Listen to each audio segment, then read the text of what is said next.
smo to zgodbo že enkrat dali skozi, in sicer leta 2015, ko smo dobili tole sedanjo dvorano, v kateri se sedaj nahajamo. Uspeli smo jo urediti, obnoviti in potem seveda tudi štartati z programi.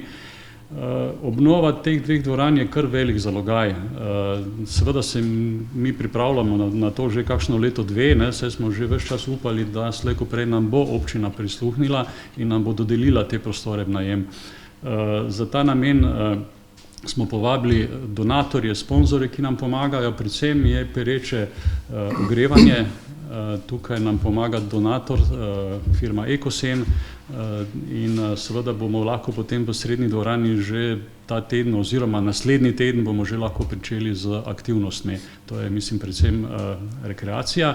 Zadnja dvorana pa je malce večji zalogaj, ampak zadnjo dvorano bi že želeli urediti v dokončno fazo in seveda potem postopoma še vse naslednje. Tako da ja, vabimo vse donatorje, vabimo vse sponzorje, vabimo pač vse, ki nam lahko kakorkoli pomagajo, ali v delu, ali mislim v materialu, da potem mislim obnovimo te prostore.